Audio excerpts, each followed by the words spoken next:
Salve, salve, meus queridos alunos, tudo bom com vocês? Deixa eu me apresentar. Meu nome é Felipe, professor de História, e é um prazer imenso estar aqui com vocês nesse dia de hoje. Seja pelo tablet, seja pelo YouTube, pelo Ava, pelo Conectaí, pelas nossas redes sociais. É um prazer imenso estar aqui com vocês. Queria, primeiramente, também deixar aqui minha solidariedade às vítimas da Covid-19 no nosso estado, no Brasil e no mundo. Mas hoje a gente vai começar aqui nossa aula de história com o tema o tráfico negreiro. É um tema bastante complexo, né? E a gente vai entender como é que funcionou, infelizmente, essa história triste da sociedade que atingiu pessoas que eram livres e se tornaram e foram forçadas a se tornarem escravas. Né? É uma história que a gente merece todo respeito às vítimas e, sem dúvida, entender como é que funcionava esse processo entre Portugal, Reino Unido, o continente africano e, sem dúvida, infelizmente, o nosso estado. Então a gente vai para o tráfico negreiro. Então a gente vai acompanhar aqui na tela, junto comigo, as primeiras informações que a gente vai ler agora. Leia comigo e preste atenção. O Brasil colonial teve sua economia voltada na produção do açúcar, certo? Os índios foram escravizados, porém sua resistência e como sabiam usar o território em seu favor, fugiam para o interior. E foi ficando cada vez mais difícil escravizar os índios. Porém, a falta de mão de obra fez com que os colonos e a coroa portuguesa buscassem uma alternativa para os senhores de engenho no Brasil. Então, o que é que acontece, meus queridos alunos do 7º ano? O que é que vai acontecer? Primeiro, certo? Nós tínhamos no Brasil, quando eu coloco ali o ciclo da cana-de-açúcar, é porque vai se intensificar ainda mais a necessidade de mão de obra. Ou seja, eles precisavam de gente que fizesse um trabalho braçal. Estamos falando por volta de 1536, a partir de 1600, que vem com toda aquela intensidade da nossa economia do ciclo da cana-de-açúcar, tá certo? E vocês sabem que Pernambuco ele vai se tornar o que é hoje devido à economia voltada para a cana-de-açúcar, né? Então, quem conhece a história de Pernambuco precisa entender que o nosso estado, né, se formou a grande capitania hereditária através do cultivo da cana-de-açúcar, né? Estão lembrados que naquelas aulinhas lá atrás de história que nosso solo é de massa e favorecia o cultivo da cana-de-açúcar. Mas quem é que vai trabalhar nesse movimento da cana-de-açúcar? Né? Então, para isso, eles tentaram escravizar os índios, que aqui já habitavam, mas não deu certo. Porque os índios sabiam fazer a fuga. Eles sabiam o território onde estavam. Né? Então, eu preciso de alguém. Quem é que vai trabalhar? Acompanhe comigo no próximo slide para a gente ter essa dimensão. E você vai acompanhar esse mapa aí, que é muito... como eu posso falar? É um mapa que a gente vai identificar aí, ó, a rota, tá certo? Né? Onde vinham os escravos, né, da África. Então, a gente tinha Cabo Verde, São Jorge da Mina, tá certo? Ilha de São Tomé, Moçambique, toda essa área aí da África era de onde vinham os navios, né? Onde estavam os nossos queridos irmãos que vinham para o Brasil fazer trabalho forçado. Observe que a rota era São Luís, Olinda, Salvador e Rio de Janeiro. E você vai me dizer assim, professor, Olinda esta que era a nossa capital. Recife só vai ser capital lá na frente, tá certo? Então, as rotas vinham para o Nordeste, exclusivamente Pernambuco, certo? Olinda, principalmente. Quem aqui já passou pelo famoso mercado da Ribeira em Olinda?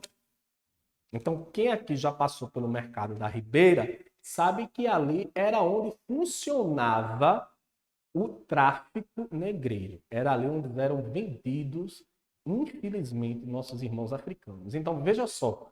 Então, eles saíam da África, pegavam essas rotas pelo Atlântico, ali vocês estão vendo aqui do lado aqui, ó, de mim. Então, esse trabalho, esse trajeto que eles faziam para Olinda, Salvador, Rio de Janeiro e São Luís se dá no período da cana-de-açúcar, que vai ser a grande sacada econômica de Portugal no Brasil. Tá bom? Então é bem lembrado isso. Seguindo comigo no próximo slide, a gente vai ver, acompanhe comigo aqui, ó.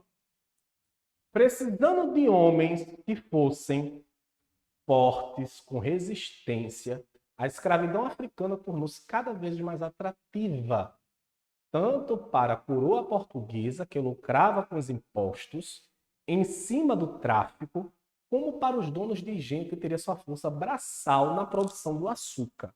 Tá certo? Então, professor, como assim a coroa portuguesa e também os donos de engenho ganhavam com isso? Veja só. Desde que o mundo é mundo, se criaram impostos. Então, todo o tráfico, ele tinha imposto e gerava as riquezas, tanto para o dono do engenho, que recebia a mão de obra escravizada, tanto também para a coroa portuguesa, porque lá eles tinham o direito de cobrar imposto por cada escravo que era vendido. Então era um bom negócio para Portugal. Óbvio, eu estou pegando a força e, consequentemente, estou ganhando em cima daquilo. Então a gente precisa entender que todos ganhavam esse lucro, seja a coroa, tanto também os donos de engenhos, que tinham como base o trabalho forçado para a sua fazenda, né, dos seus engenhos, né? Então, obviamente que alguém teria que sair lucrando com essa situação. E veja que é um ciclo. Como assim, professor? Ciclo. Porque ganhava a coroa portuguesa, ganhava justamente as feitorias que foram instaladas na costa da continente africano, litorânea, né? Essas feitorias eram lugares onde eles faziam os portos, eles tinham que ter um comércio ali, né? Porque chegava o navio, transportavam, então eles tinham que ter essa dinâmica para poder organizar isso. Então nada era simplesmente levar um navio, chegar lá, opa, vem, entra. Não. Tinha toda uma situação onde eles pegavam, como vocês estão vendo aí, ó, sem dúvida essa imagem, ela reflete como era esse tráfico. Vejam que são várias pessoas ali fazendo este movimento. Não é apenas o traficante que ia lá e simplesmente pegava a força. Existia várias pessoas por trás disso, certo? Então a gente precisa ter muito conhecimento para que esses erros do passado não se perpetuem. Então a gente comigo no próximo slide, a gente vai ter uma dimensão, por exemplo, aqui, ó, nesse gráfico aqui que eu separei para vocês.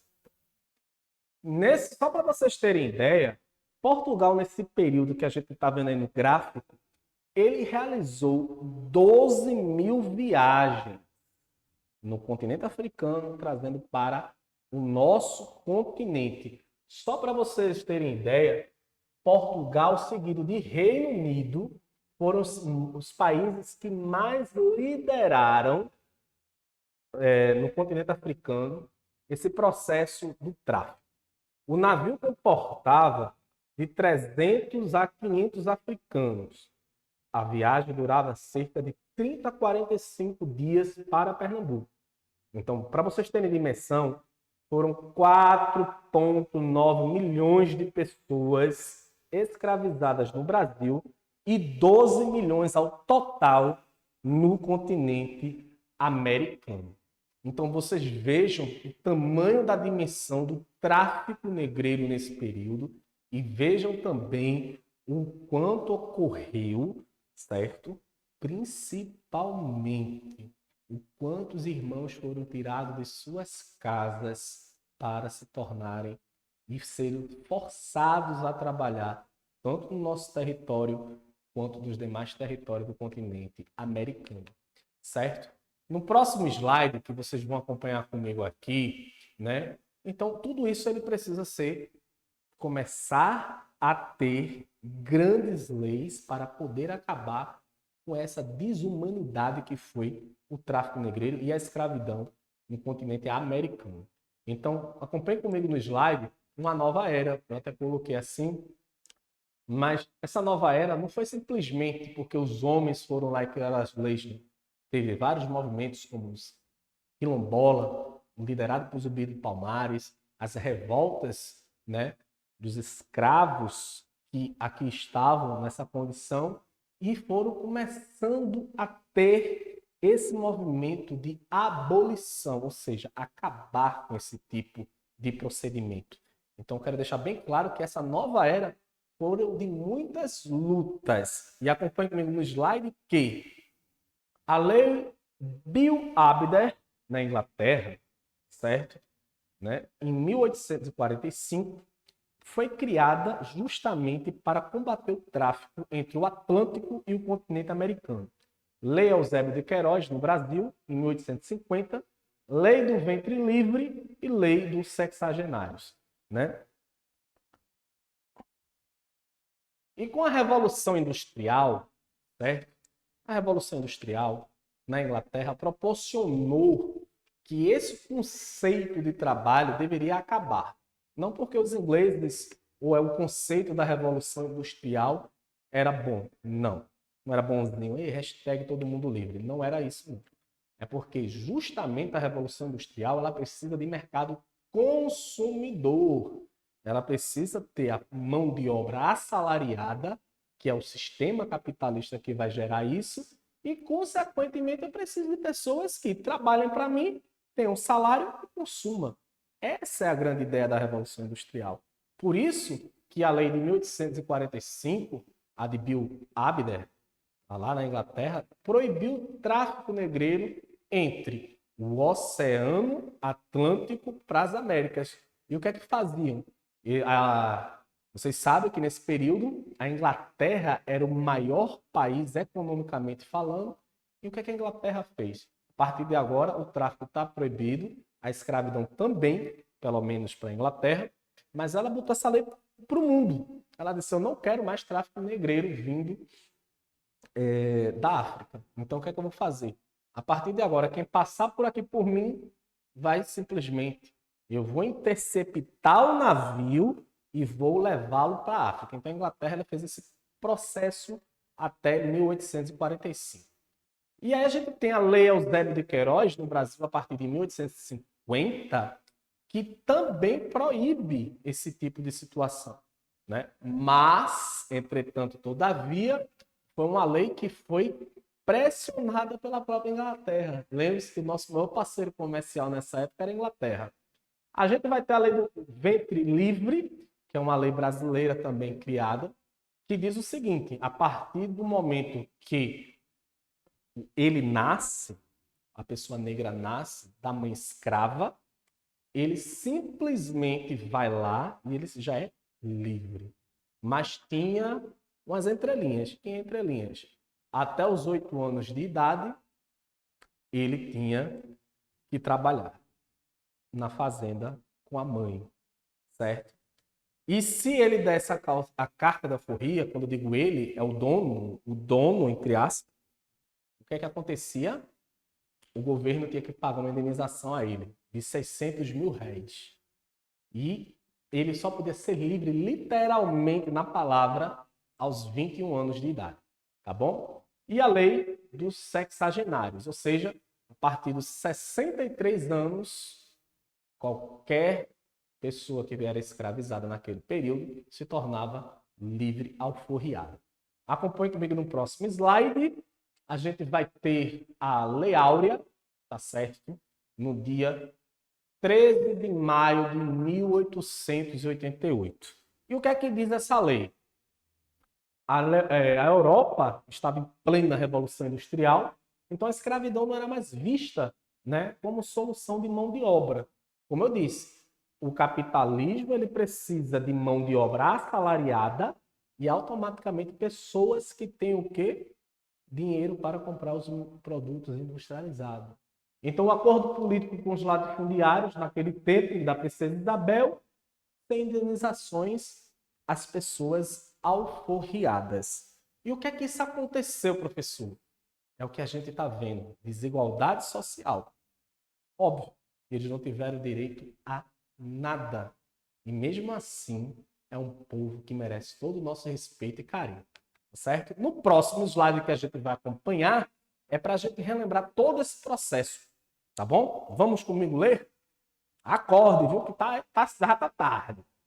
O tráfico negreiro ocorreu do século XV ao XIX. Inglaterra e Portugal foram os maiores responsáveis pelo tráfico. Os africanos que eram escravizados vinham ao Brasil para trabalhos forçados na agricultura, mineração e trabalhos do lar para as mulheres.